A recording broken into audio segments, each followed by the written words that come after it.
اقرأ كتاب الله ترق جنانه وتنل عظيم أعوذ بالله من الشيطان الرجيم بسم الله الرحمن الرحيم الحمد لله رب العالمين نحمده ونستعينه ونستغفره ونعوذ بالله من شرور أنفسنا ومن سيئات أعمالنا من يهده الله فلا مضل له ومن يضلل فلا هادي له أشهد أن لا إله إلا الله وحده لا شريك له وأشهد أن محمدا عبده ورسوله سبحانك لا علم لنا إلا ما علمتنا إنك أنت العليم الحكيم اللهم علمنا ما ينفعنا وانفعنا بما علمتنا وزدنا علما ربي يسر ولا تؤسر ربي تمم بالخير أما بعد. InsyaAllah pagi ini kita akan sambung tadabbur surah Al-A'raf. Kita sampai ayat yang ke-60. Sebelum kita sambung, kita tengok pengajaran ayat lepas dan kaitan dengan ayat hari ini. Ayat yang lepas, Allah beritahu apa yang berlaku kepada manusia setelah kiamat nanti. Iaitu peringkat awal ada 3 golongan. Pertama, orang yang beriman dan beramal soleh, mereka akan dimasuk ke dalam surga. Dipanggil ashabul jannah. Kemudian mereka yang kufur, syirik kepada Allah, mereka akan dimasukkan ke dalam neraka dan mereka dipanggil ashabun nar. Dan golongan ketiga ialah golongan yang ditahan di antara syurga dengan neraka ataupun di satu tempat yang bernama Al-A'raf. Golongan ini dipanggil ashabul A'raf, iaitu yang amal solehnya dengan amal keburukannya sama banyak. Kemudian setelah Allah begitu balasan setiap amalan manusia di akhirat besok, Allah beritahu Allah telah menurunkan kitab sebagai panduan kepada manusia, tetapi akhirnya kebanyakan manusia memilih untuk mengingkari apa yang dibawa oleh Allah Subhanahu Wa Taala. Jadi apa yang berlaku di akhirat besok bukan sebab takdir Allah, tapi sebab pilihan manusia setelah diberi pilihan.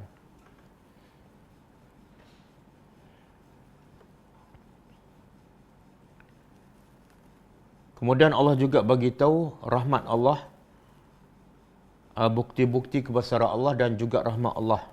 Antaranya ialah Allah menurunkan hujan. Dan di situ juga Allah nak buktikan bahawa kalau Allah boleh menghidupkan bumi yang mati dan menumbuhkan tumbuh-tumbuhan yang berbagai-bagai jenis, maka begitu juga Allah berkuasa menghidupkan manusia yang telah mati dan hancur. Dan Allah beritahu bumi yang suci, bumi yang subur, kebiasaannya akan melahirkan hasil yang baik, buah-buahan yang akan dimanfaatkan oleh pertama pemiliknya, yang kedua kepada orang lain. Maka begitu juga perbandingan hati manusia yang bersih, yang suci, bila disiram dengan Al-Quran, maka pertama akan mendapat faedah ialah orang tersebut yang memiliki hati yang suci. Dan yang kedua, apa yang dimanfaatkan daripada Al-Quran akan disebarkan. Sebagaimana tumbuh-tumbuhan, kebaikan tumbuh-tumbuhan, buah-buahan akan dimanfaatkan oleh semua orang, bahkan serata dunia. Bermula daripada apa? Tanah yang subur dan air hujan yang diturunkan daripada Allah Subhanahu Wa Taala. Maka begitu juga ilmu yang baik, bila dicurahkan ke dalam hati yang bersih, akan menyebabkan ilmu itu akan tersebar ke seluruh tempat dan akan dimanfaatkan oleh seramai mungkin manusia. Kemudian lepas tu Allah beritahu kisah-kisah, Allah mula beritahu kisah-kisah para nabi dahulu. Bagaimana proses penyampaian dakwah, mesej Allah kepada umat masing-masing melalui para rasul yang dilantik dan diutuskan oleh Allah Subhanahu Wa Taala. Dan kalau kita tengok Nabi yang Rasul yang pertama yang diperintahkan oleh Allah akan menyampaikan mesej daripada Allah ialah Nabi Nuh AS. Jadi cerita pertama daripada para Nabi dahulu ialah cerita Nabi Nuh AS. Apa dia pengajaran daripada mesej dakwah Nabi Nuh? Pertama, Allah beritahu mesej Nabi Nuh dan sebenarnya mesej semua para Nabi satu sahaja, tidak ada perbezaan, iaitu U'budullah, sembahlah Allah. Semua para Nabi, semua para Rasul mengajak manusia kepada satu mesej, iaitu sembahlah Allah sahaja. Ma lakum min ilahin ghairuh. Jangan sembah selain pada Allah. Kenapa? Sebab masa bermula di zaman Nabi Nuh, manusia mula menyembah selain daripada Allah. Tuhan yang dibuat berbentuk patung yang kononnya asalnya adalah orang-orang yang soleh. Wud, Yaghus, Ya'uqa, wa Nasra. Jadi bila mula manusia menyembah selain pada Allah, rahmat Allah kepada manusia, Allah mengutuskan Rasul supaya Rasul itu mengajak manusia supaya kembali kepada menyembah Tuhan yang satu. Jangan sembah selain daripada Allah. Dulu, kini dan selama-lama itulah keadaan manusia. Sebab itulah manusia sentiasa memerlukan Rasul ataupun memerlukan risalah daripada Allah. Walaupun zaman kita tidak ada Rasul, tapi risalah yang dibawa oleh Nabi kita SAW terus kekal sampai bila-bila. Dan sekarang kalau kita tengok, lagi ramai manusia yang menyembah selain pada Allah. Dan Tuhan yang disembah selain pada Allah berbagai-bagai. Ada yang sembah berhala, ada yang sembah matahari, ada yang sembah pokok, ada yang sembah lembu, kan? Menunjukkan apa tu? Menunjukkan akal manusia telah rusak sehingga mereka tidak waras. Sehingga mereka menyembah benda yang sedikit pun tidak memberi manfaat. Diceritakan di India ada pasar, ada kedai ataupun pasar Tuhan. Iaitu dalam pasar tu menjual patung-patung berhala, dinamakan kedai Tuhan. Begitu, sampai tahap begitu pemikiran manusia yang dah menyimpang dan menunjukkan kebodohan manusia. Dia pergi ke pasar tu, dia pilih Tuhan mana yang dia suka, lepas tu dia beli. Jadi Tuhan dibeli. Tapi dia boleh beli, kemudian setelah dia beli, kemudian dia bawa balik rumah, dia sembah apa yang dia beli. Begitulah tahap pemikiran manusia sampai tahap tak boleh bezakan apa yang patut disembah. Macam dia beli sayur lah. Kalau dia beli sayur, kemudian dia sembah sayur. Ketika itu dia akan nampaklah kebodohan. Tapi sayur dia tak sembah sebab dia tahu itu makanan. Dalam bab makanan, dia nampak waras. Tapi dalam bab menyembah selain daripada Allah ni, dia nampak sangat tidak waras. Okey. Jadi mesej semua para Nabi bermula daripada Nabi Nuh ialah mengajak manusia kepada satu saja, sembah Allah, tidak ada Tuhan selain padanya. Kemudian, pengajaran yang kedua yang kita dapat kutip daripada kisah Nabi Nuh ialah kata Nabi Nuh, inni akhafu alaikum azab yaumin azim. Sesungguhnya aku takut ke atas kamu azab yang sangat besar. Jadi seorang Nabi takut kepada umatnya, Nabi takut pada kaumnya. Takut pasal apa ni? Bukan takut rakyat dia miskin, bukan takut kaum dia sengsara ataupun mati kebuluran. Itu para Nabi tak takut sebab mereka cukup faham kemiskinan, kesengsaraan hidup itu adalah proses ujian. Jadi tak perlu takut sebab Allah dah tetapkan sunnatullah. Mesti ada ujian yang menyusahkan ataupun ujian yang menyenangkan. Tapi yang paling ditakuti oleh para Nabi terhadap umat mereka pada azab. Jadi kata Nabi Nuh, inni akhafu alaikum, aku takut ke atas kamu. Padahal yang buat dosanya kaum dia. Sepatut kaum dia yang takut. Tapi Nabi pula tolong takut kepada kaumnya. Jadi pengajaran untuk kita apa dia? Pengajaran untuk kita khususnya kepada pendakwah. Khususnya kepada pendakwah ataupun kepada ibu bapa, kepada guru-guru. Pengajaran yang paling besar ialah bila kita berdakwah, yang paling utama kita fokus kepada macam mana nak selamatkan orang daripada azab Allah yang sangat besar. Bukan soal kelaparan. Kelaparan satu keperluan. Kesakitan satu masalah. Tapi sakit itu bukan satu dosa. Kelaparan bukan satu dosa. Kemiskinan bukan satu dosa. Tapi bila melakukan syirik kepada Allah, dia membawa kepada azabun azim, azab yang pedih. Jadi bila kita berdakwah, fokus kepada apa? Nak selamatkan orang daripada azab yang pedih. Adapun nak selamat dia daripada kelaparan, daripada kemiskinan, itu sebahagian daripada kerja dakwah yang kecil. Yang paling besar ialah selamatkan mereka daripada azab yang besar. Jadi kita sebagai pendakwah kena ada rasa takut. Pertama, takut tentang diri kita. Yang kedua, takut kepada orang. Takut orang lain juga diazab oleh Allah Subhanahu Wa Taala. Dan mungkin bila orang lain diazab, kita mungkin tak selamat. Bila tu? Bila kita sendiri tak usaha untuk selamatkan mereka. Kalau kita tak usaha nak selamatkan orang lain daripada azab Allah, mungkin kita juga tidak akan selamat. Sebab kita tidak melakukan kerja dakwah. Okey, kemudian ayat 60. Apa respon kaum Nabi Nuh AS? Di sini Allah tak bagi tahu kaum dia, tapi Allah bagi tahu respon al-malak, pembesar-pembesar.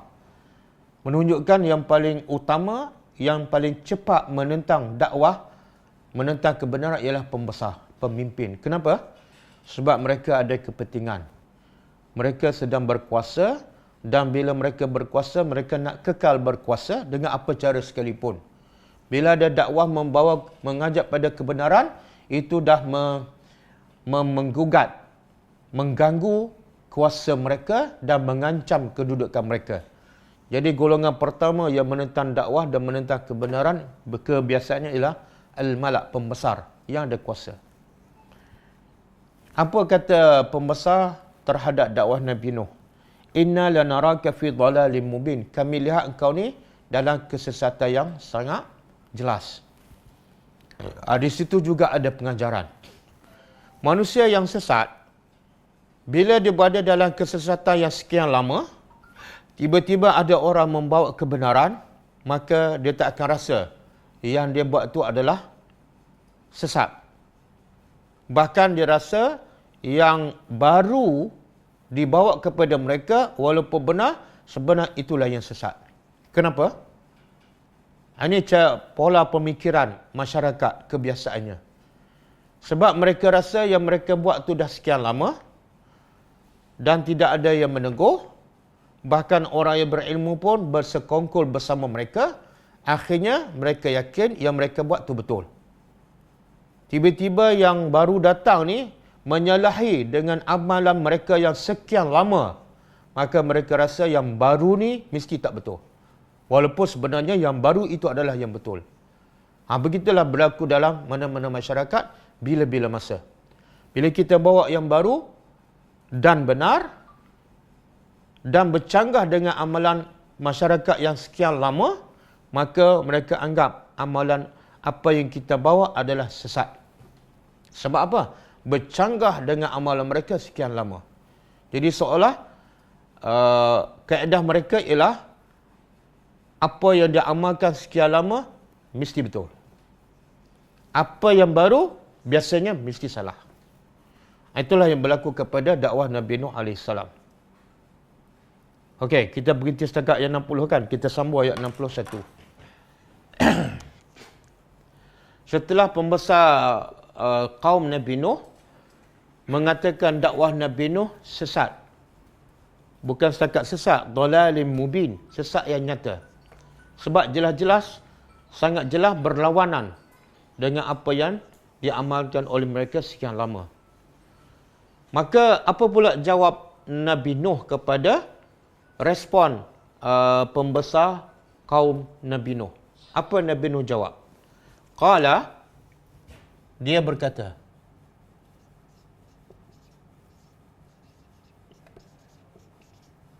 Ya qaumi, wahai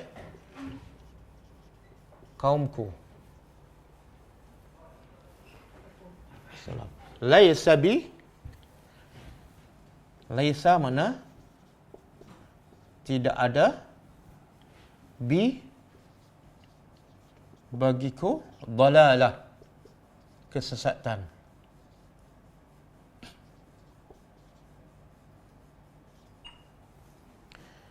Bila kaum Nabi Nuh ataupun pembesar kaum Nabi Nuh menuduh dakwah yang dibawa oleh Nabi Nuh sesat, maka sebagai seorang Nabi, sebagai seorang pendakwah, jangan maki hamu mereka.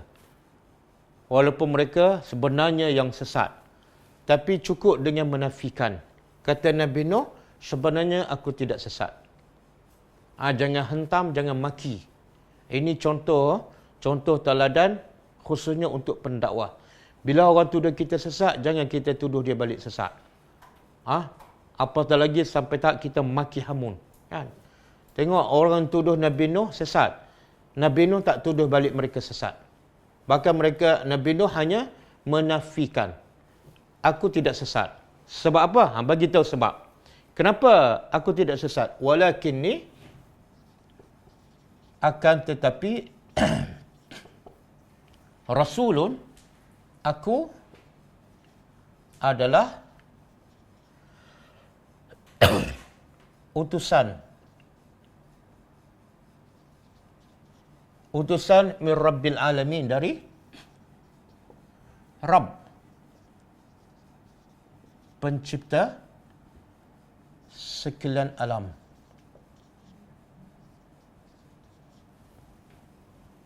Okey. Jadi Nabi Nuh kata aku tak sesat. Buktinya apa? Sebab aku hanyalah sebagai utusan daripada siapa? Rabbil Alamin. Nabi Nuh tak kata aku utusan daripada Allah. Sebab apa? Kalau dia kata aku utusan daripada Allah, maka kaum dia akan jawab apa? Okeylah, kalau utusan daripada Allah dan Tuhan kamu adalah Allah, tak ada kaitan dengan kami. Sebab Tuhan kami bukan Allah. Boleh faham? Tapi kalau Nabi Nuh kata aku utusan daripada pencipta sekalian alam, maka kaum dia termasuk tak di sini? Al-Alamin masuk tak? Masuk. Faham tak? Itu mesej dakwah tu. Yang aku bawa ni risalah daripada siapa ni? Tuhan aku dan Tuhan kamu. Sebab itulah orang kafir ni kalau ditanya siapa yang mencipta langit, mereka akan jawab la yaqulunna Allah. Wala in sa'altahum man khalaqas samawati wal ard. Sekiranya engkau bertanya mereka, orang-orang musyrikin yang sembah berhala tu, siapa yang mencipta langit dan bumi? La yaqulunna, pasti mereka akan jawab Allah. Mereka tak kata Lat, mereka tak kata Uzza. Kan? Maknanya apa?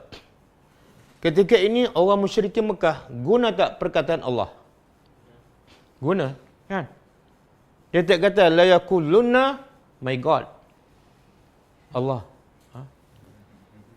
Okey, bila orang musyrikin sebut Allah, Allah murka ke? Allah turun azab kepada mereka sebab mereka menggunakan Allah sedangkan mereka sembah berhala.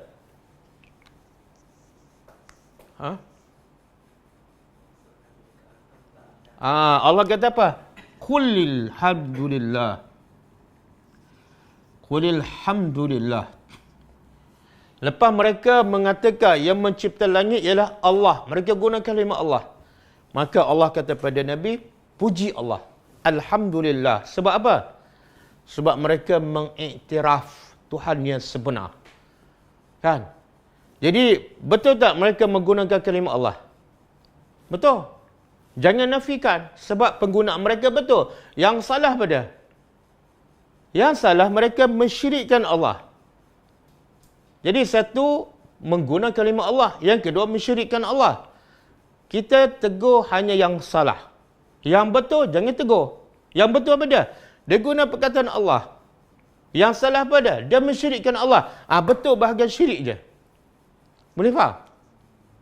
Kita sekarang, dia syirik satu. Lepas tu kita nak betulkan yang dah betul.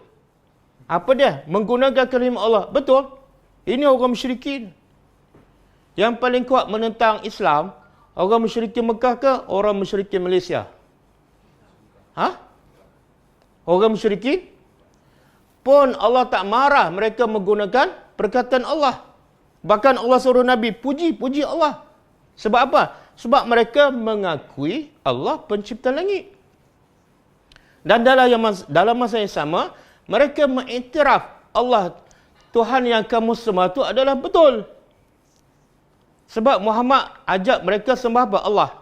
Dan Muhammad pun sembah Allah. Tiba Nabi tanya mereka, siapa sembah Allah? Mereka kata Allah. Makna mereka mengesahkan Tuhan kamu adalah betul. Tuhan kamu adalah layak disembah sebab dia mencipta langit. Dan secara tak langsung mereka menidakkan Tuhan yang mereka sembah. Sebab mereka sembah apa dah? Lat. Berhala kan? Uzza. Manat kan? Lat tak mencipta langit. Uzza tak mencipta bumi. Tapi mereka sembah. Makna yang mereka cakap tu betul. Yang mereka buat tu salah. Jadi betulkan apa? Perbuatan mereka sahaja. Boleh? Kita dah lah tak berdakwah, lepas tu betul pula benda yang dah betulkan. Okey. Jadi kata Nabi Nuh, aku tak sesat pun. Kenapa? Sebab yang aku cakap ni daripada Rabbil Alamin. Pencipta sekalian alam. Jadi kamu ni masuk tak alam alamin? Masuk. Masuk. Tuhan yang mencipta aku dan Tuhan juga mencipta kamu. Jadi kenapa aku sesat pula? Aku ajak sembah Tuhan ni yang mencipta aku dan mencipta kamu. Kenapa sesat? Yang sesat ialah aku mengajak kamu syirik pada Rabbil Alamin. Itu sesat.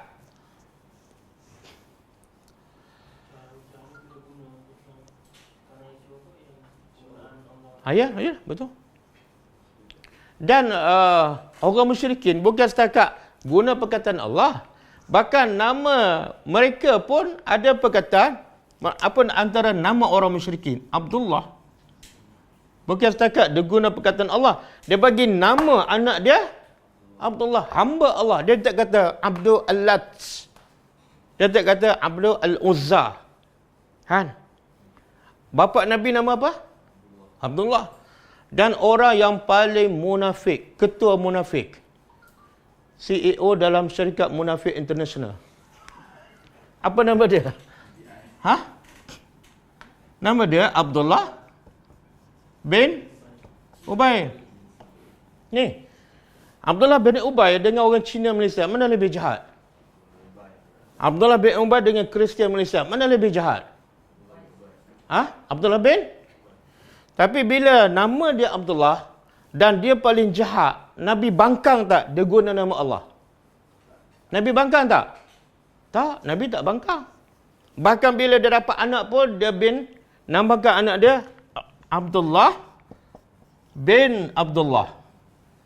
Bapa munafik nama Abdullah, dapat anak pun taruh nama Nabi langsung tak bangkang. Apa yang Nabi buat? Apa yang Nabi buat? Nabi kata, jangan mensyirikkan Allah. Yang kamu guna dah betul. Kan? Tapi jangan mensyirikkan Allah. Kalau kamu akui Allah tu hebat, maka betulkan perbuatan kamu dengan ucapan kamu. Mulut kamu dah kata Allah, tapi perbuatan kamu belum mengiktiraf. Jadi betulkan dari segi perbuatan. Okey. Kita kalau ada zaman Nabi ni, ketua munafik nama Abdullah, kita buat apa ni? Kita baling selipar ni. Apa paling jahat, neraka paling bawah, guna perkataan Allah. Tapi Nabi tak. Bahkan Nabi pernah buat apa ni? Bila dia meninggal, anak dia dah beriman, sahabat Nabi. Sahabat Nabi ni anak kepada Abdullah bin Ubay, minta Nabi bagi jubah untuk dikafankan bapaknya yang munafik. Nabi izin tak? Nabi izinkan, Nabi bagi jubah untuk balut mayat Abdullah. Walaupun ini ketua munafik. Itulah rahmat Nabi. Rahmat Nabi kan? Akhirnya anak dia menjadi sahabat Nabi. Kan? Nabi nak jaga hati Abdullah ni, maka Nabi ambil jubah dia menutupi ini. Walaupun ini adalah musuh nombor 1 Nabi. Ni yang buat fitnah Aisyah berzina ni lah. Yang mana ni? Yang guna kalimah Allah. Nabi tapi Nabi tak pernah bangkang ke penggunaan perkataan Allah. Saya tak tahulah siapa lebih cintakan kalimah Allah, Nabi ataupun kita. Okey.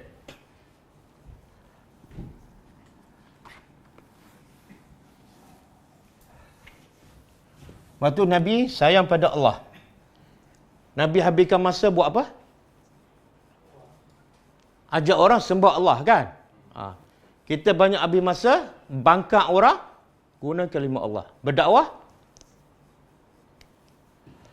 Okey. Kemudian kata Nabi Nuh lagi, uballighukum, aku balagha menyampaikan. Balagha menyampaikan. Ini fi'il madhi. Kalau mudhari' dia uballighu. Uballighu.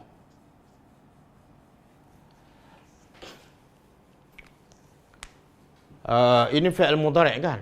Jadi kata Nabi Nuh guna fi'il madhi ke fi'il mudhari'? Fi'il mudhari' kan, uballighu. Menunjukkan apa? Sentiasa. Aku sentiasa menyampaikan kepada kamu. Inilah kerja para Nabi. Kerja pada Nabi ialah menyampaikan kepada kaum dia, apa dia? Menyampaikan apa? Risalati Rabbi. Risalah ni makna apa? Message. Message. Siapa? Penciptaku. Subhanallah. Nabi. Nabi kan?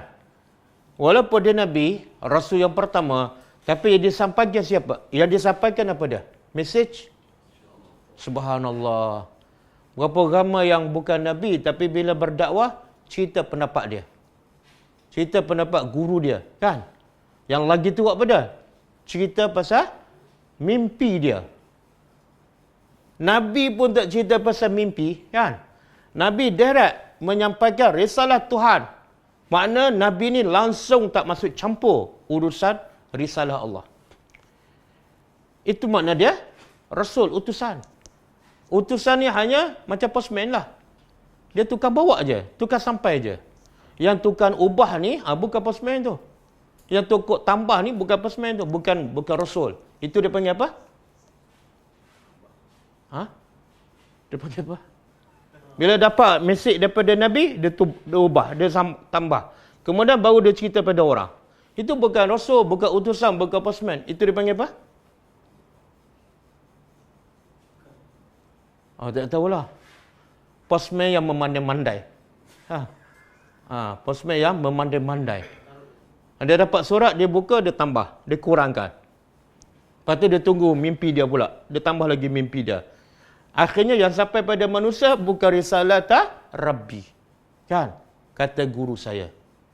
Saya pergi ke Mekah, saya jumpa seorang guru dan guru ni bagi ayat ni pada saya. Ya Allah, ayat apa? Tengok-tengok ayat Quran. Sebenarnya bukan guru tu bagi. Nabi dah bagi lama, kamu yang tak faham. Dan cara gunanya, baca 40 kali. Itu ayat guru dah tu. Nabi tak sebut. Jadi bila kita berdakwah, biar jelas. Mesejnya apa? Mesti risalah Rabbi. Sebab dakwah nak ajak orang kepada apa? Sembah Tuhan, bukan sembah kita. Bila nak ajak orang sembah Tuhan, kena cakap apa yang Tuhan cakap lah. Tuhan lebih tahu bagaimana cara betul sembah dia. Kita tak tahu. Kan? Okey. Kita tahu tak berapa lama Nabi berdakwah ni, Nabi Nuh? Okey, ada dalil tak? Ada dalil tak? Kita selalu dengar. 950 tahun. Ada surah apa, ayat apa? Apa dah? Kita nak tahu 950 tahun tempoh Nabi Nuh berdakwah. Mesej daripada Tuhan ke ataupun mesej daripada orang ramai? Yalah, surah apa? Ayat apa?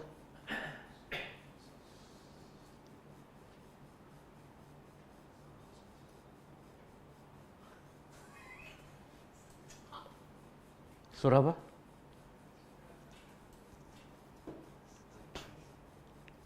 Paling-paling kalau pelajar tak tahu, paling-paling kurang isteri ustaz tahu.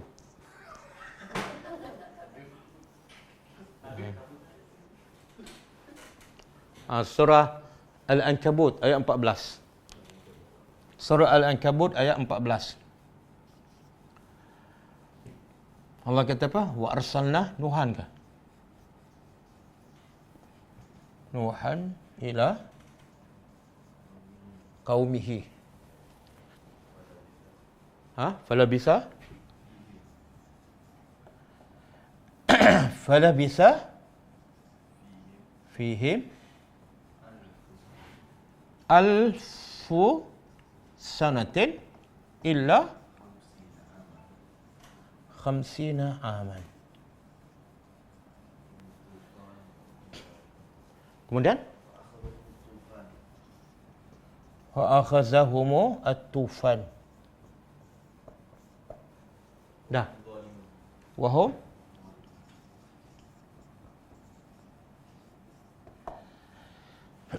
okey, cuba kita tadabbur ni. Ini risalah Rabbi. Mesej daripada Tuhan. Kita nak faham apa yang Tuhan nak bagi tahu ni. Wa arsalna, dan kami telah utuskan Nuhan, Nabi Nuh, ila qaumihi, kepada kaumnya. Di sini menunjukkan apa? Nabi Nuh hanyalah sebagai utusan. Bukan mereka-reka cerita. Kemudian Allah kata apa? Allah cerita ni, fala bisa. La bisa makna dia tinggal, dia berada. Fihim, bersama kaumnya, berdakwah bersama ni, ubalighukum ni. Kita nak tahu. Nabi Nuh kata, aku berdakwah sampaikan mesej Tuhanku kepada kaum aku. Berapa lama? Allah sebut dalam surah Al-Ankabut ayat 14. Fala bisa fihim, maka Nabi Nuh berada pada kaum dia berdakwah alfusanah, 1000 tahun, illa khamsina ama, melainkan 50 tahun. Mana? 950 tahun. Okey. Saya nak tanya, kenapa Allah begitu angka ni? 50 tahun ni sebenar, adakah umur Nabi Nuh ataupun tempoh dia berdakwah?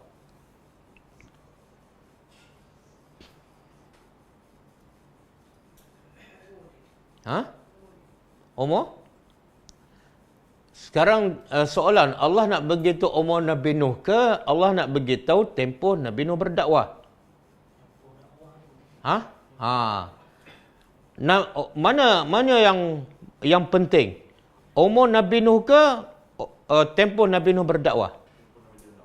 Tempoh Nabi Nuh berdakwah. Umur tak penting. Jadi kalau tak penting, Allah tak akan beritahu apa dah umur Nabi Nuh. Itu tak penting. Jadi sebenarnya Allah nak beritahu apa ni? Tempoh Nabi Nuh berdakwah. Maknanya umur dia mungkin lebih lah. Sebab takkanlah dia berdakwah daripada kecil, kan? Keluar-keluar perut mak terus berdakwah. Kan?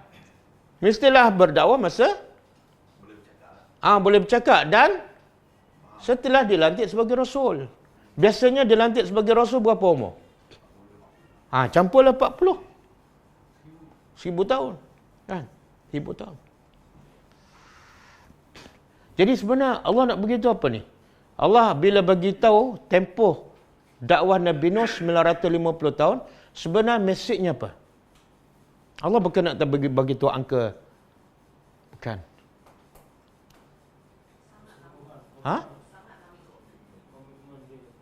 Apa dia?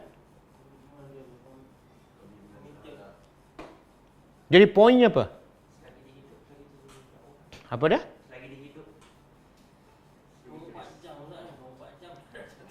Ada satu benda yang besar Allah nak beritahu tentang Nabi Nuh. Bukan angka. Apa dia? Yang Allah nak beritahu Nabi Nuh sabar. Siapa nama suami?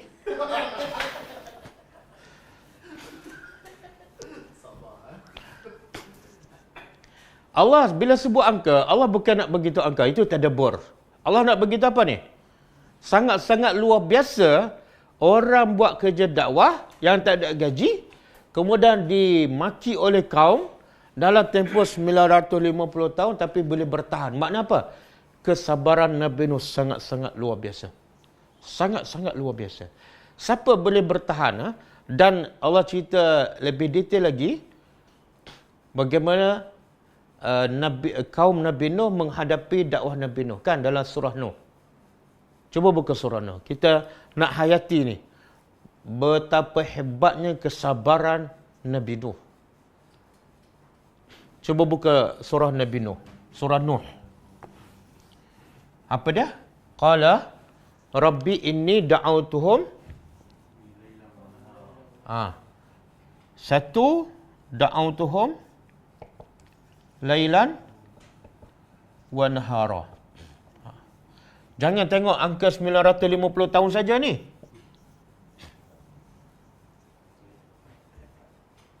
Ayat 4 kan?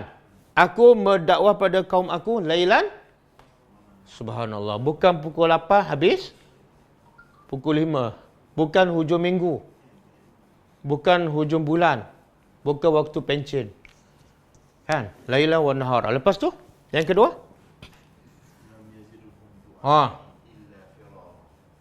Sebelum tu. Setelah 950 tahun dan siang dan malam, falam yazidhum du'ai illa firara. Dalam tempoh 950 tahun dan siang dan malam, hasilnya apa? Tidak menambahkan mereka daripada dakwah aku, melainkan firara. Semakin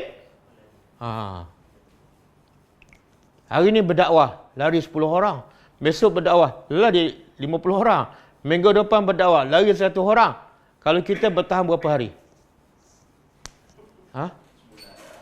Tak apa sebulan, 2 hari je. 2 hari je. Contoh saya berdakwahkan, pergi rumah asnaf, semua pakat lari, tutup pintu kan. Besok pergi 10 rumah, semua pakat lari. Biasanya hari ketiga tu agak-agak saya pergi tak? Saya ambil cuti, pergi PD dulu seminggu. Stres. Tapi Laila wa Nahara dah tak berhenti. Hasilnya firara. Kan? Okey. Yang ketiga? Setiap kali kullama da'autuhum litaghfira lahum sya'alu asabi'ahum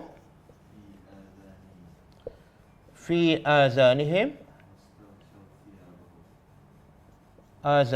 wastaghshaw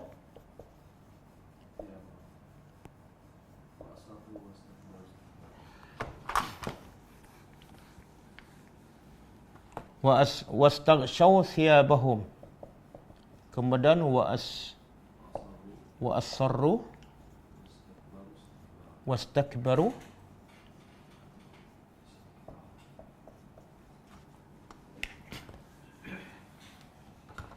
istikbara.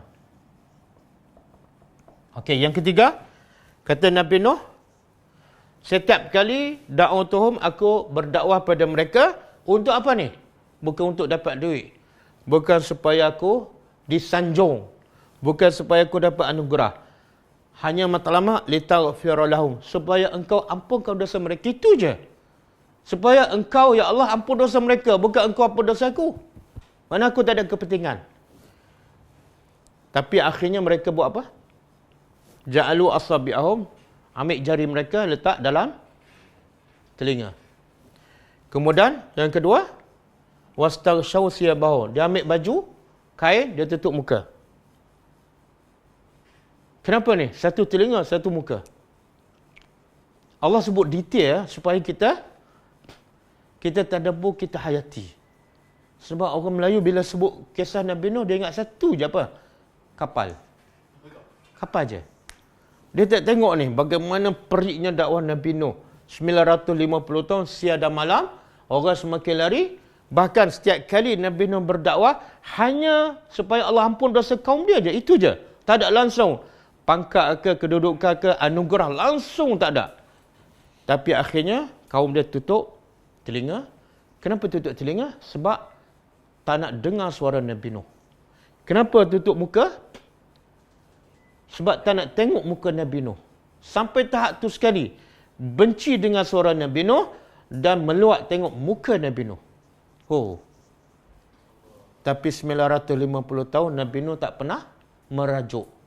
Tak pernah ambil cuti. Tak pernah berehat. Tengok Allah guna perkataan apa? Kullama. Katalah Nabi Nuh berdakwah 3 kali sehari kan? Dalam 3 kali sehari tu, berapa kali kaum dia tutup telinga dan tutup muka? Kalau dakwah 3 kali dalam satu hari, berapa kali kaum dia tutup telinga dan tutup muka? 3 kali. Kalau satu minggu tu Nabi Nuh berdakwah 50 kali. Berapa kali kaum dia tutup muka dan tutup telinga? 50 kali. Apa dalil? Kullama. Kullama dalam bahasa Arab Allah bagi tahu apa? Setiap kali Nabi Nuh buka mulut je, terus tutup. Boleh faham? Kita kalau kita pergi berdakwah kan, masuk rumah asnaf, terus dia buat macam ni. Kan? Kita cakap lagi tak? Lepas tu besok pergi lagi tak? Pergi enggak? Angka cakap je, orang pun tutup. Tengok-tengok muka angka, tutup muka. Angka pergi ke, ataupun dah patah balik dah? Tengok keadaan. Nabi Nuh tak tengok keadaan. Nabi Nuh tak tengok keadaan. Nabi Nuh lailan wa nahara 950 tahun. Betul? Yang Allah nak bagi tu apa dia? Kesabaran luar biasa Nabi Nuh. Dan supaya apa? Supaya pertama Nabi Muhammad sabar. Nabi Muhammad tak sampai 950 tahun. Betul tak? Nabi Muhammad berapa tahun? 23 tahun. Beza jauh tak? Dan Nabi Muhammad berdakwah, orang musyrikin tutup tak telinga, tutup muka? Tak. Nabi Muhammad berdakwah, kaum dia semua lari tak? Tak. Akhirnya semuanya beriman. Betul? Okey, ini pengajaran untuk Nabi. Pengajaran untuk kita. Kita pula berdakwah berapa lama? Berapa lama? Ya, berapa lama? Ulama dakwah. Apa dia? Hujung minggu. Ni baru hujung minggu, dulu hujung bulan. Kan? Kalau campur-campur semua kan, bukan setiap hari pun. Kalau campur-campur semua rasanya baru ada? Mana ada? Tak. Kalau campur semua hari kita berdakwah, mungkin campur semua tak sampai 100 hari. 100 hari. Kan? 100 hari. Hari ya. Yalah Nabi Muhammad 23 tahun setiap hari. Nabi Nuh 950 tahun setiap hari. Bukan hujung minggu. Kita campur hari kita berdakwah aja, semua sekali mungkin 100 hari kan? Okey, ada tak orang kampung Bangga Pulau Megal cabut lari? Tak, semakin dekat adalah kan? Ada tak yang kita dakwah ni mereka tutup telinga, tutup muka? Tak ada. Kan? Ya Allah, beza tak? Itu pun dah pernah, ya Ustaz. Ada lagi minggu ni? Kalau boleh selang seminggu lah. Kan? Makna apa tu? Kita, Quran tak masuk. Betul tak? Tak masuk. Tak masuk yang Allah kata kerja terbaik pendakwah. Tak masuk Allah nak cerita bagaimana sabarnya Nabi Nuh. Tak masuk. Yang masuk pada? Kayu kapal Nabi Nuh daripada kayu koka. Ada pun cari kayu koka untuk buat kapal. Okey? Ambillah pengajaran. Saya sebut detail ni supaya apa? Supaya kita menghayati. Sebab Allah yang cerita ni siapa ni? Allah. Bila Allah cerita, jangan anggap cerita ni cerita dongeng. Pengelipu lara kan? Nak betulkan tajwid, nak khatam je, jangan. Allah kata apa dalam surah Yusuf? Inna fi zalika inna fi qasasihim la'ibratun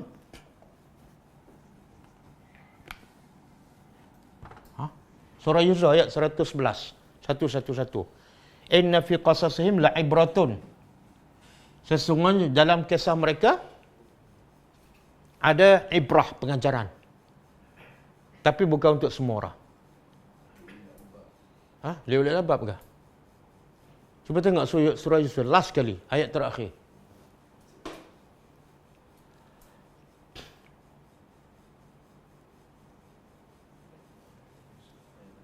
Last kali.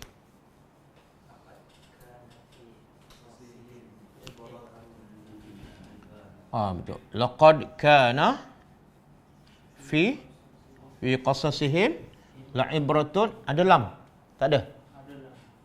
La'ibratun li ulil albab. Ya subhanallah. Allah kata apa? Allah guna laqad. Pasti sesungguhnya, demi Allah. Sesungguhnya dalam kisah-kisah mereka. Kisah siapa ni? Inilah. Kisah para Nabi, termasuk kisah Nabi Nuh. Allah kata apa? Dalam kisah Nabi Nuh dan semua para Nabi, la'ibratun, pasti ada pengajaran. Tapi bukan semua orang ambil pengajaran. Yang ambil pengajaran ialah ulil albab.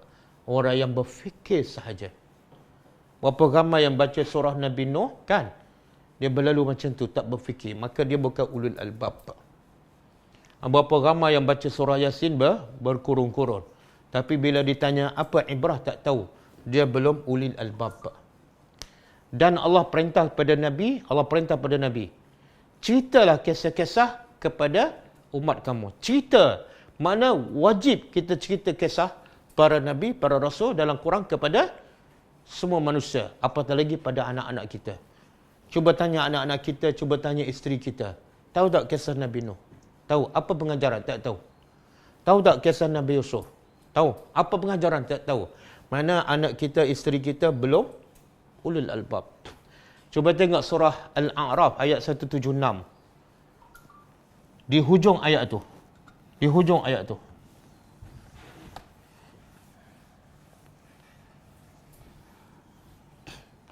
Faqsusil qasas.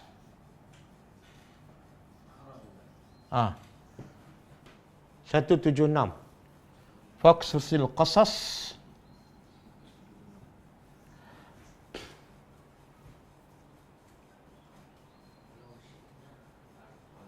Hujung ayat.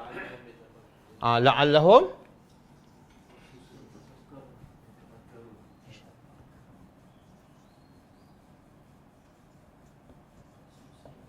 ya Allah. Tengok Faqsus. Ini fi'il amr, perintah. Allah perintah pada siapa ni? Nabi. Apa yang Allah perintah pada Nabi? Kita ingat Allah perintah pada Nabi ni solat, puasa kan? Tak. Allah juga perintah pada Nabi, wajib kamu cerita ni. Cerita apa? Al-Qasas. Kisah-kisah para Nabi, kisah-kisah para Rasul. Kisah umat dahulu, wajib kamu cerita. Supaya apa? Apa tujuan cerita itu? La'allahum yatafakkarun. Semoga mereka berfikir. Jadi kalau baca kisah Nabi Nuh, tak faham, mana dia tak berfikir. Baca kisah Nabi Nuh, dia tak faham, mana dia tak berfikir. Jadi, tujuan kisah supaya mereka berfikir, dan berfikir supaya mereka menjadi ulul albab. Jelas kita perasan tak? Surah Fatihah tu adalah, surah Fatihah tu sebenar gambaran kepada satu Al-Quran. Maknanya 30 juzuk Allah ringkaskan dalam surah Al-Fatihah. Dan kita faham tak? Kita tahu tak? Dalam Al-Quran ni ada 3 bahagian je. Dalam Quran ada 3 bahagian sahaja. Kan? Al-Fatihah,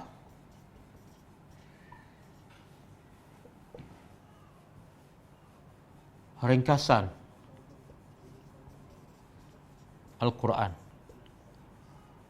Dan Al-Quran ada 3 bahagian. Pertama apa dia? Kisah-kisah. Yang kedua, hukum hakam.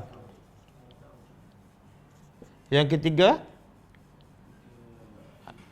yang pertama akidah. Cerita pasal akidah. 1/3 cerita akidah. Yang kedua cerita pasal hukum hakam. Yang ketiga cerita pasal kisah-kisah. Kan? Ini satu Al-Quran. Ada 3 isi penting je. Dan Fatihah ada ringkasan kepada semua ni. Maknanya dalam Fatihah ada tak akidah? Ada. Ayat apa? Alhamdulillah Rabbil Alamin, itu akidah. Iyyaka na'budu, akidah. Ada tak hukum hakam dalam Fatihah? Iyyaka na'budu, wajib. Hukum wajib beribadat hanya kepada Allah. Hukum wajib minta tolong hanya kepada Allah. Okey, ada tak kisah dalam surah Fatihah?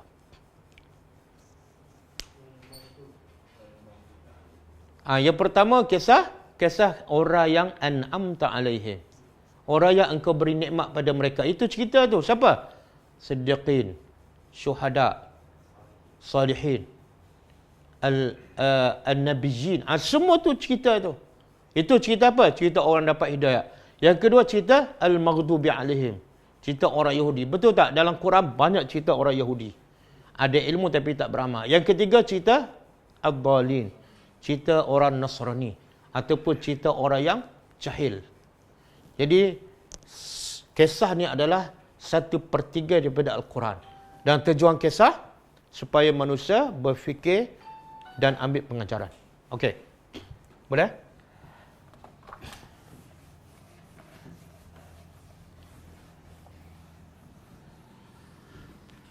Kemudian Allah kata apa? Wa ansahu. Dan ansahu. Ansahu ni daripada perkataan nasaha. Nasaha, yansahu. Kalau masdar, nasihat. Nasihat dah jadi bahasa Melayu. Tapi bila dimelayukan makna dia dah berubah. Apa makna nasihat?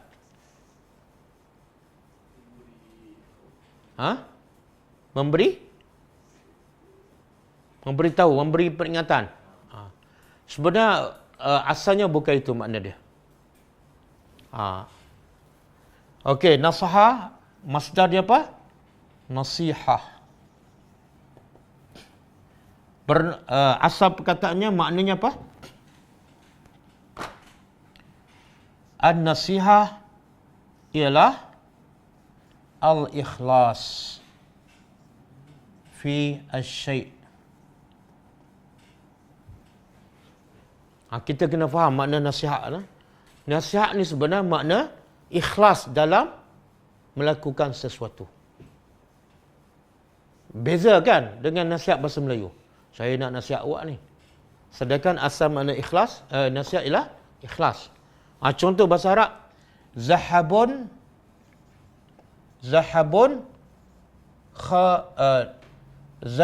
nasihun. Nasihun daripada nasaha. Jadi zahabun emas. Nasihun nak terjemah apa? Okey, emas yang menasihati. Emas yang tulen, yang bersih daripada karat. Ini makna asal nasih. Kalau saya kata amalun nasihun. Amal yang nasih. Apa makna dia? Amal yang betul-betul ikhlas kerana Allah. Sikit pun tidak ada riak ke, kerana orang langsung tak ada. Itu makna asal nasihat. Boleh? Sebab itulah satu hadis yang sangat popular lah. Rasanya orang kita pun hafal ni. Ada sahih riwayat Muslim. Bila Nabi sebut ad-dinu an-nasihah. Ad-dinu an-nasihah. Tengok hadis ni ramai orang silap faham. Ad-dinu nasihah. Agama adalah, dia terjemah apa? Apa makna nasihat? Bagi peringatan. Subhanallah. Cuba tengok sahabat bertanya. Kulna, sahabat bertanya Nabi. Kulna, kami bertanya, liman ya Rasulullah. Liman ya Rasulullah. Agama adalah nasihat. Sahabat bertanya, untuk siapa ya Rasulullah? Okey, Nabi jawab apa? Satu, lillahi. Dua, wa li rasulihi. Tiga, yang kedua, wa li kitabihi. Yang ketiga, wa li rasulihi. Yang keempat, wa li a'immati. Wa li a'immatil muslimin. Yang kelima, wa ammatihim. Tengok. Kalau kita faham nasihat ni bagi nasihat lah, maka terjemah jadi tempang. Tengok Nabi jawab apa? Bila sahabat tanya, untuk siapa nasihat tu? Allah kata, untuk Allah. Macam mana nak nasihat Allah? Macam mana? Tuhan, aku nak nasihat engkau ni. Oh, bahaya tu. Faham tak? Bila kita faham nasihat dalam bentuk bahasa Melayu, makna dia tak betul. Tapi kalau kita ambil nasihat mana asal apa dia? Ikhlas, baru tepat. Nasihat untuk Allah iaitu buat apa saja hanya kerana Allah. Solat 100% kerana Allah. Sedekah 100% kerana Allah. Puasa kerana Allah. Kerjaya kerana Allah. Itulah makna nasihat. Yang kedua, wali kitabi. Tengok. Yang kedua, Nabi kata nasihat untuk kitabnya. Kalau kita faham nasihat bahasa Melayu, macam mana nak nasihat Quran? Macam mana? Kita baca Quran. Quran, aku nak nasihat kamu ni. Tapi kalau balik mana asal, ialah kita ikhlas dengan Al-Quran, iaitu baca, faham, tadabbur dan ikut apa arahan Al-Quran. Itu mana ikhlas. Jadi nak tahu orang tu ikhlas ataupun tidak dengan Quran, tengok dia faham ke tak? Kalau jenis tak faham ni, jenis tak ikhlas dengan Quran. Walaupun dia hafal, rukun iman. Ikhlas dengan Al-Quran ialah baca, tadabbur, amal. Semua yang Allah kata, sami'na wa ata'na. Semua yang Allah larang, kita tinggal. Itu makna nasihat kepada Al-Quran. Yang ketiga, Nabi kata, agama juga nasihat kepada Rasul. Takkan nak nasihat Rasul? Kan, Rasul tak perlu nasihat kita. Rasul perlu apa? Macam mana kita nasihat pada Rasul? Iaitu, ikhlas menjadikan Rasul sebagai utusan Allah, sebagai ikutan. Dengar je apa yang Nabi cakap, sami'na wa ata'na. Jangan bantah, jangan tambah. Bila kita tambah, tak ikhlas. Yang ni Nabi tak larang kan? Walaupun Nabi tak suruh, tapi Nabi tak larang. Kita tak ikhlas. Ikhlas ialah buat yang Nabi buat, tinggal yang Nabi tinggal. Daripada sebesar-besar sunnah, sampailah sekecil-kecil sunnah. Yang keempat, ikhlas kepada a'immah, mana jamak kepada imam, pemimpin. Macam mana ikhlas dengan pemimpin? Pemimpin pula, pemimpin orang Islam, mestilah orang beriman. Iaitu kita sentiasa taat kepadanya selagi mana dia tidak menyuruh perkara maksiat. Yang kedua, ta'awun. Sentiasa bagi kerjasama pada kerajaan, pemimpin lah. Pemimpin. Pemimpin bagi kerjasama dalam perkara yang baik dan jangan bagi kerjasama dalam perkara dosa dan udwan, pengkhianatan. Kalau pemimpin khianat, jangan bersekongkol. Okey. Apa lagi? Ikhlas kepada pemimpin. Ikhlas. Bila dia salah, wajib tegur. Jangan diam. Bila dia buat baik, wajib ikut. Okey, akhir sekali, ikhlas dengan amatin, orang awam di kalangan orang Islam. Macam mana? Paling asas sekali pada? Yang paling asas, kewajipan kita mengikhlaskan diri kepada semua orang Islam tanpa mengira fahaman ataupun parti ataupun puak. Iaitu sebagaimana Nabi kata, tidak beriman seseorang kamu sehingga kamu sayang saudara kamu sebagaimana kamu sayang. Wajib kita sayang pada semua. Itu nasihat ikhlas yang pertama kepada orang Islam yang lain. Wajib sayang pada mereka. Kalau kita suka belajar agama, kita wajib pasti usahakan mereka belajar agama. Wajib kita berdakwah. Subhanallah, Syekh bin Baz Bila dihurai hadis ni, antara poin dia kata apa? Wajib kita berdakwah pada semua orang Islam awam. Wajib ajar mereka agama. Wajib bagi mereka tafaqquh fid din. Itu makna ad-din, an-nasihah. Kalau kita tak peduli pada mereka, kita duk belajar sorang-sorang, kita belum ada agama yang lengkap. Sebab agama ialah ni. Dia Syekh bin Baz dia kata apa? Ayat ni macam ni. Al-Hajju Arafah. Pernah dengar tak hadis ni? Haji adalah Arafah. Apa makna dia? Subhanallah. Tengok, dua patah je. Tapi menunjukkan apa? Kalau tak ada Arafah, tak ada haji. Sebab ini rukun. Kamu teruk macam mana pun, kalau tak pergi Arafah, haji tak ada. Kata Syekh bin Baz, ayat ni pun sama. Kalau tak ada nasihat, tak ada agama. Boleh faham?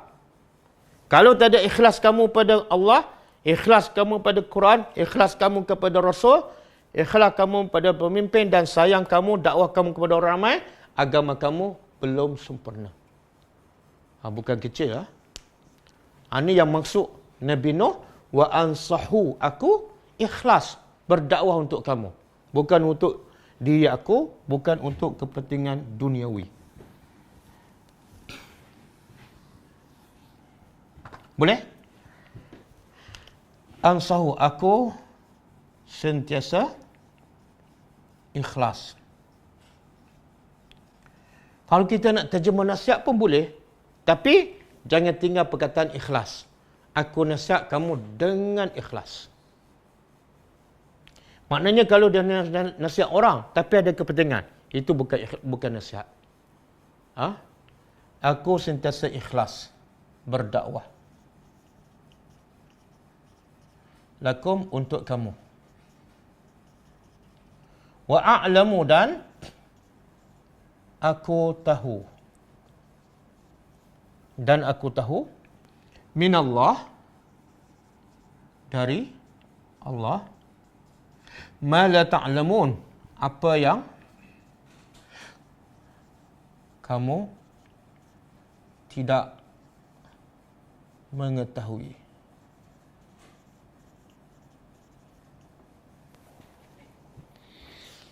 Okey, apa maksud ujung ayat ni? Akhirnya Nabi Nuh kata apa? Aku tahu daripada Allah apa yang kamu tidak tahu. Apa yang Nabi Nuh tahu yang kaum dia tak tahu? Agak-agak apa dia? Azab. Sebab tu kaum dia kufur kepada Allah. Sebab apa? Mereka tak tahu azab. Bila kufur akan diazab.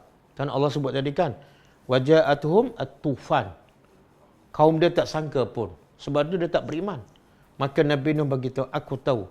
Kalau kamu tak beriman, Allah akan turunkan azab. Aku cukup tahu dan cukup yakin. Tolonglah dengar. Jadi mesej kita jelas, dakwah. Satu, mengajak orang kepada Allah.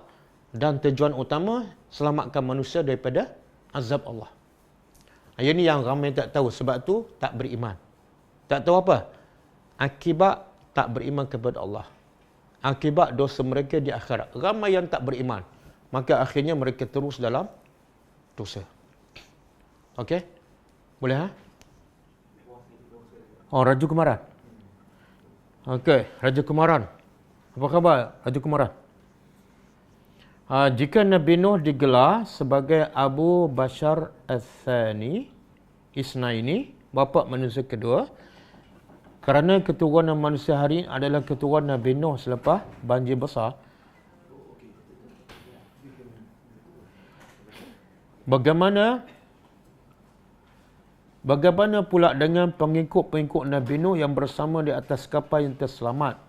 Adakah mereka juga mempunyai keturunan manusia sampai ke hari ini? Di manakah mereka? Okey, Raja Kumaran.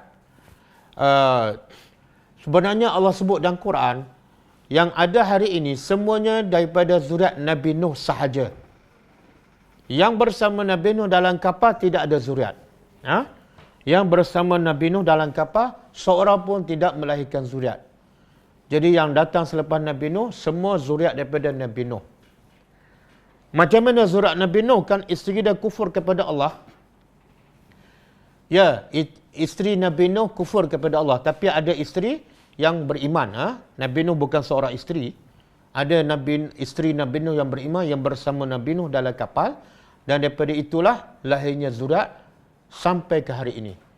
Jadi jawapannya, semua yang ada hari ini, semuanya daripada zuriat Nabi Nuh sahaja. Dalilnya, kejap saya cari ya. Dalilnya,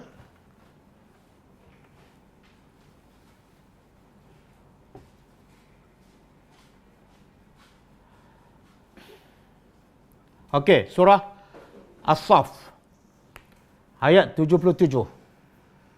Raja Kumaran dan semua pelajar, dalilnya ialah surah As-Saffat. Surah As-Saffat ayat 77. Muka surat 449. Apa kata Allah Subhanahu wa taala? Kalau sebelum tu, wa najjaynahu wa ahlahu minal karbil azim. Dan kami telah selamatkan Nabi Nuh wa ahlahu, dan ahli keluarganya yang beriman, minal karbil azim, daripada musibah yang besar. Ayat 77 Allah kata apa? Wa ja'alna zurriyatahu, dan kami jadikan zuriatnya. Nya tu balik pada Nabi Nuh. Sebab cerita sebelum tu cerita pasal Nabi Nuh. Dan hu tu, nya tu balik pada seorang. Seorang tu ialah Nabi Nuh sahaja. Jadi kata ulama, ayat ni cukup jelas. Allah mengatakan zuriat yang ada selepas Nabi Nuh sampai hari ini adalah hanya daripada Nabi Nuh. Kami jadikan zuriatnya, iaitu zuriat Nabi Nuh, humul baqin. Mereka itulah yang kekal sampai ke hari ini. Wallahu a'lam.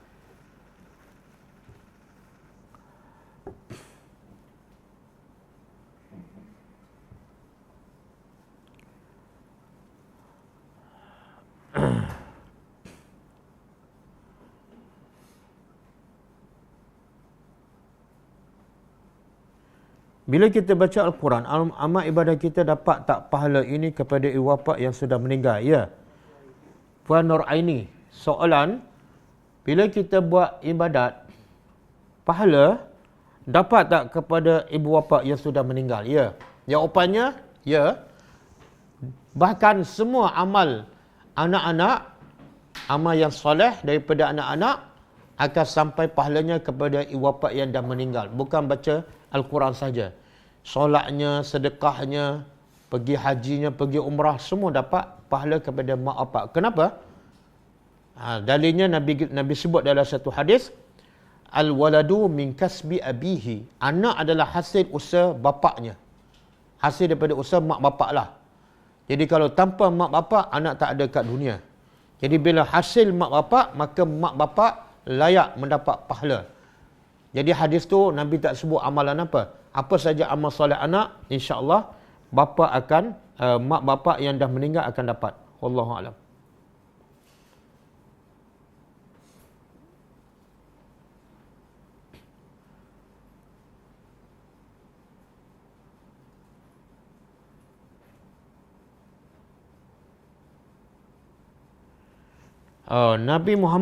Nabi Muhammad Rasulullah bertaubat ratusan kali, bukan ratusan.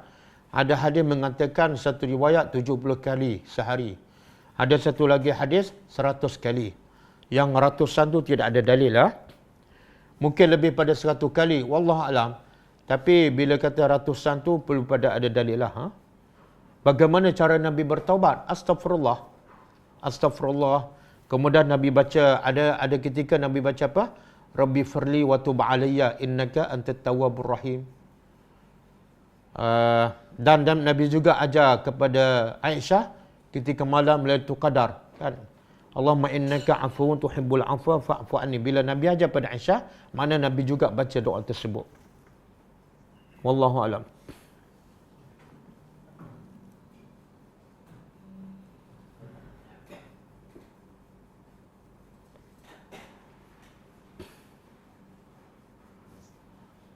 Mana lagi soalan?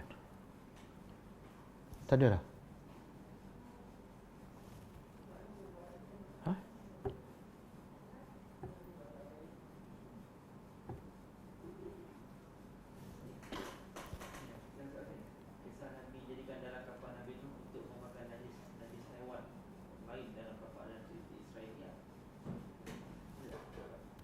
Mana? Bahasa apa anak tak boleh buka ni?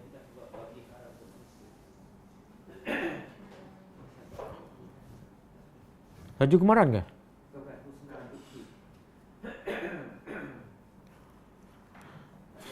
Tak keluar. Okey, kisah Nabi dijadikan dalam kapal. Kisah babi dijadikan dalam kapal Nabi Nuh untuk memakan najis-najis haiwan. Lain dalam kapal adalah adakah cerita? Ya, cerita Israiliyat. Itu sebenarnya tidak ada dalil lah. Dan logiknya Quran tak akan cerita benda-benda yang remeh-temeh tu. Itu cerita daripada Israiliyat. Yang kata Nabi Nuh bila sampai ke puncak gunung dan kapal berlabuh di Bukit Al-Jud. Lepas tu Nabi buat bubur Ashura. Itu pun tidak ada dalil lah.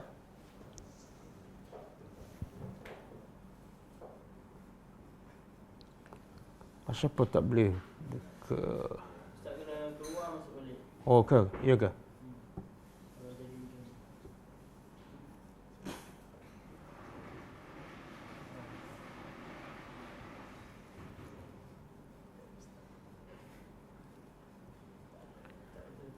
Okey, Ustaz. Cara Nabi solat tiada lafaz ke terusnya? Ya. Nabi bila solat, Nabi terus angkat takbir, niat dalam hati. Tidak ada lafaznya. Lafaznya ni dibuat oleh ulama yang terkemudian dengan tujuan untuk memudahkan pertama kanak-kanak yang baru nak belajar solat. Yang kedua kepada mu'allaf yang baru masuk Islam. Itulah tujuannya. Kalau ikut asal memang tidak ada. Wallahu alam. Oh, Ustaz Asyik panggil Raja Kumaran. Yalah sebab yang lain tak ada raja. Jangan jealous. Sebab dia yang paling jauh ni. Dia daripada Tamil Nadu. Yang lain semua ada kat Malaysia aja. Jangan jealous. Okey, sekarang saya nak panggil yang lain. Jodijah. Soalan Ustaz. Assalamualaikum. Waalaikumsalam. Betul ke bubur Ashura daripada Nabi Nuh? Tidak ada dalil. Tidak ada dalil lah. Bubur Ashura, orang Melayu suka cerita bab makan. Jadi yang tak ada cerita pun dia reka cerita demi untuk makan bubur Ashura. Tidak ada dalil lah.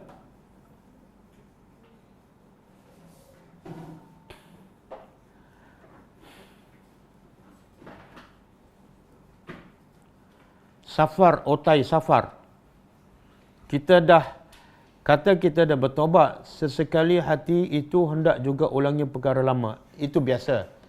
Itulah kerja syaitan. Kerja syaitan ialah sentiasa menghasut. Pertama, supaya kita buat dosa. Yang kedua, kita kekal dalam dosa. Yang ketiga, kalau kita bertobat, supaya kita ulang balik dosa. Itu kerja syaitan. Jadi kerja kita pula apa dah? Melawan nafsu, melawan syaitan. Jadi mujahadah mesti ada setiap hari 24 jam. Kalau kita leka je, maka kita memang akan ditipu oleh syaitan. Syaitan tak pernah leka. Syaitan tak pernah lupa. Syaitan tak pernah penat dan bercuti.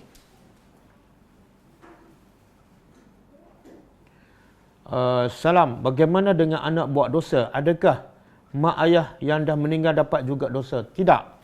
Jawapannya tidak. Dosa anak tetap dosa anak. Dosa ibu bapa tetap dosa ibu bapa lah. Contoh anak tak solat. Itu dosa anak, mak bapak tak tanggung. Tapi dosa mak bapak apa ya? Kalau mak bapak tak ajar anak solat, itu dosa mak bapak. Ataupun mak bapak tak tunjuk contoh solat awal waktu, solat di masjid, maka anak pun terbiasa dengan amalan mak bapak. Itu dosa mak bapak. Tapi kalau anak tak solat, itu dosa anak.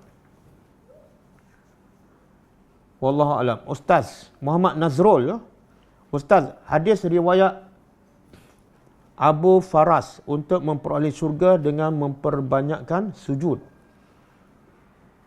Adakah jika kita merendahkan solat sunat dengan berkata, alah sunat je, dikatakan sikap malas dan termasuk dalam golongan munafik juga? Bila kita kata alah sunat je, sebenarnya kita satu ada sifat sombong. Sombong dengan siapa ni? Sombong dengan Tuhan. Sebab dalam hadis kursi Nabi kata, Allah kata apa dalam hadis kursi? Qala yazalu abdi yataqarrabu ilayya bin nawafil hatta uhibbah. Maksud dia, Allah kata, aku hambaku sentiasa melakukan amalan sunat sehinggalah uhibbah, aku cinta padanya. Jadi Allah beritahu dengan amalan sunat mendekatkan kita kepada Allah. Allah semakin dekat. Tiba-tiba kita kata, alah, mana kita sembuh dengan Tuhan. Kita tak nak dekat dengan Allah. Kita tak nak cinta Allah. Satu. Yang kedua, Nabi kata, amalan pertama yang akan disoal di akhirat besok ialah solat fardu. Kalau solat fardunya sempurna, maka yang lain semua akan ikut sempurna dan akan diterima. Tapi kalau solat fardunya tak diterima, ada masalah, tak khusyuk, maka Allah arahkan para malaikat supaya cek amalan sunat seseorang. Bila ada amalan sunat, maka amalan sunat akan dapat menampung solat ataupun amalan fardu yang kekurangan, yang tidak khusyuk. Jadi jangan pandang remeh kepada amalan sunat. Kemudian orang yang mempelekehkan amalan sunat ni, satu tadi dia sombong. Yang kedua dia syok sendiri. Dia perasan, dia syok sendiri bahawa amalan fardunya telah sempurna dan diterima. Tak perlu lagi ditambah dengan amalan sunat. Allah kata apa?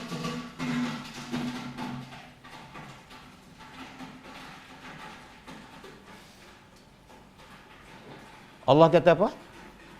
Fala tuzakku anfusakum. Jangan kamu merasa diri kamu suci. Sebab apa? Allahu a'lamu bimanittaqa. Allah lebih tahu siapa yang sebenarnya bertakwa. Jadi bila kita pelekehkan amalan sunat seolah kita rasa kita ni dah okey. Maka Allah kata jangan, fala tuzakku. Jangan kamu rasa diri kamu dah okey sehingga merendahkan solat sunat. Dalam tak solat, mempelekehkan pula solat sunat.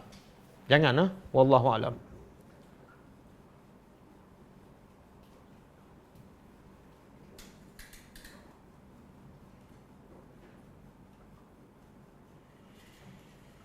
Ustaz, jika kita sakit, Rosita Zubaira, saya sebut semua nama supaya tak jealous lagi.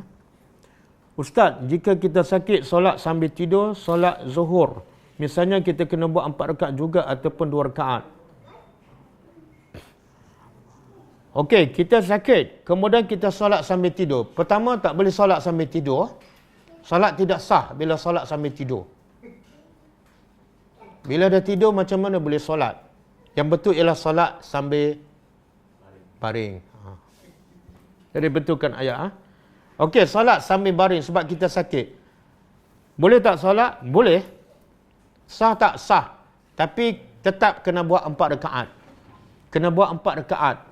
Sebab 2 rakaat ni ataupun solat qasar hanya untuk orang musafir sahaja. Kalau sakit hanya dia beri kelonggaran, boleh jamak. Boleh himpun zuhur dengan asar ataupun maghrib dengan isya. Jadi selagi mana dia tidak musafir, walaupun sakit, dia tidak boleh mengqasarkan salat menjadi 2 rakaat.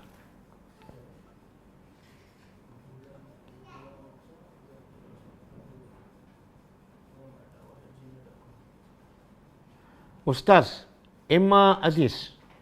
Ustaz, dalam lagu 25 Rasul, lepas Nabi Adam Idris, ada kisah ke Nabi Idris? Nabi Idris tak ada kisah disebut dalam Quran, hanya disebut nama sahaja. Nabi Idris tidak ada kisah dalam Al-Quran, hanya disebut nama. Wallahu alam. Hukum hakam kisah dan akidah. Dalam Fatihah ada 3 bahagian. Nabi tidak lafaznya. Okay.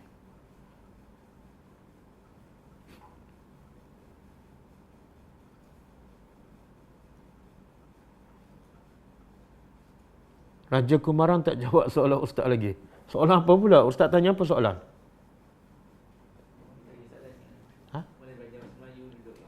Betul. Saya tanya soalan 2 hari lepas ke? Raja Kumaran tak jawab.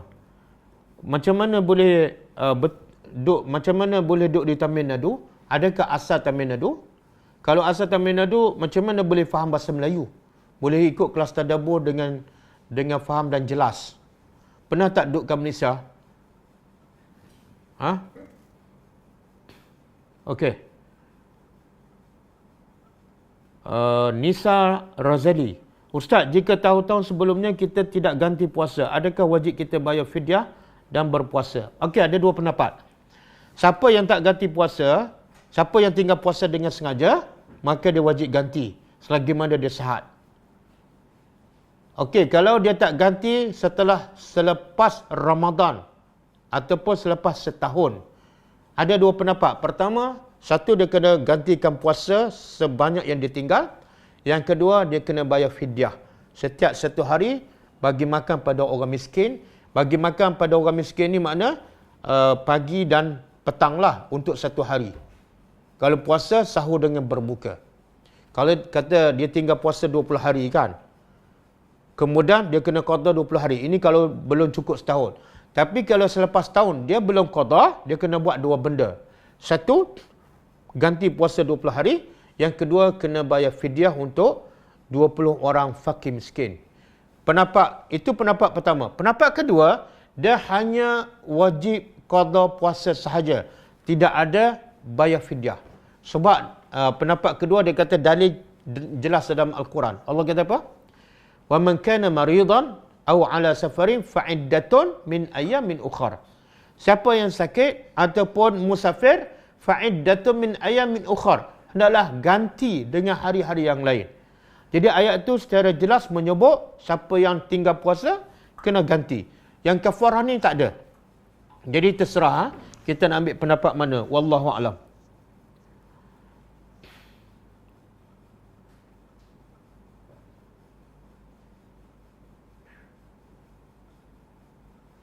Apa makna Ustaz? Apa makna Masyitah Kasim? Ustaz, apa makna zikrukum dalam surah Al-Anbiya? Zikrukum makna ingatan kamu ataupun sebutan kamu. Oh, surah Anbiya ni banyak ayat mana tak tahu. Tapi tak apalah, zikrukum makna dia sebutan kamu, ingatan kamu kepada Allah.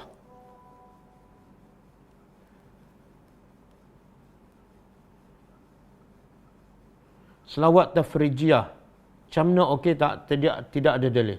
Salawat yang sahih daripada Nabi dan terbaik ialah salawat Ibrahimiyah yang kita baca masa tahiyat akhir. Dosa anak...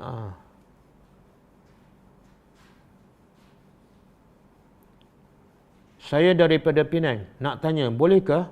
Tak ada soalan lah. Soalan hilang. Okey. Nak tanya...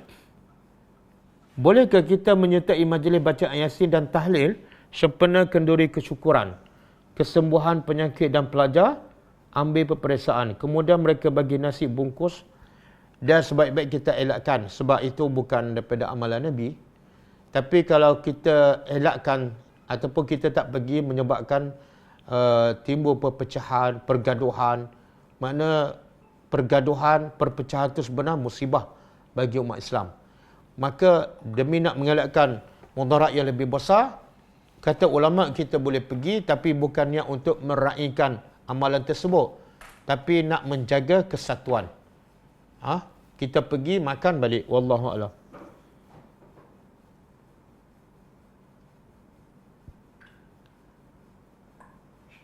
Mahkamah dah meluluskan penggunaan kalimah Allah oleh selain orang Islam. Macam mana kita nak dakwah bila terjumpa hal seumpama itu? Saya dah sebut tadi kan. Dia sebenarnya Sabah dan Sarawak dibenarkan dah lama boleh menggunakan kalimah Allah. Jadi saya pun tak faham apa sumber dia. Di Sabah Sarawak boleh guna, di Semenanjung tak boleh guna. Dan di Perlis, Jawatankuasa Fatwa Perlis mengatakan kalimah Allah boleh digunakan oleh orang bukan Islam bila tujuannya bukan untuk provokasi ataupun untuk salah guna. Jadi ada tempat boleh, ada tempat tak boleh. Itu menunjukkan bahawa sumber rujukan mesti tak sama tu. Kalau sumber rujukan satu je, Quran dan hadis, mesti satu pendapat. Wallahu a'lam.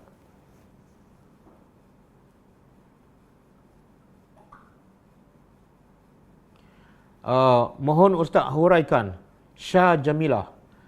Mohon Ustaz huraikan hadis mengenai sedekah subuh. Dia dalam satu hadis sahih Nabi kata, tidak ada setiap pagi, yang maksud dia, tidak ada setiap pagi melainkan ada dua malaikat akan berdoa kepada tuan rumah tu. Malaikat yang pertama akan berdoa apa ni? Allahumma akhlifhu khalafan. kepada orang yang berinfak, malaikat akan berdoa, ya Allah gantilah apa yang dia infakkan. Dan kepada orang yang tidak bersedekah dan kedekut, malaikat berdoa, ya Allah gantikan, jadikan apa yang dia simpan, yang dia tidak sedekah itu sebagai talafa yang boleh membinasakan dia. Sama ada harta dia hilang ke ataupun binasa. Sebenarnya ulama mengatakan hadis ni bukan bermaksud mesti bersedekah di waktu subuh. Hadis ni hanya menyebut malaikat berdoa di waktu subuh. Dua benda yang berbeza. Satu, sedekah waktu subuh. Yang kedua, malaikat berdoa di waktu subuh.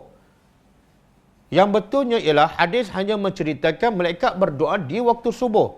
Bukan mesti bersedekah di waktu subuh. Kalau mesti bersedekah waktu subuh, itu satu benda yang satu kita dah menekuk tambah dalam hadis tu. Sebab langsung tak disebut dalam hadis, kena bersedekah di waktu subuh. Yang disebut malaikat berdoa di waktu subuh. Satu. Yang kedua, kalau kita mengatakan mesti bersedekah di waktu subuh, ada kelebihan tertentu, dia akan membebankan. Sebab bukan semua orang boleh bersedekah di waktu subuh. Dan bukan semua ada orang miskin di waktu subuh. Kan? Jadi maksud malaikat berdoa di waktu subuh untuk siapa ni? Siapa yang bersedekah sepanjang hari. Sama ada waktu subuh, ataupun tengah hari, ataupun malam. Kadang-kadang dia jumpa orang miskin tengah hari. Maka dia pun bagi tengah hari. Dia akan dapat doa malaikat di waktu pagi. Tapi kalau sepanjang hari dia tak bersedekah sebab kedekut, maka dia akan dapat doa malaikat yang berdoa di waktu subuh agar hartanya dibinasakan. Wallahu a'lam.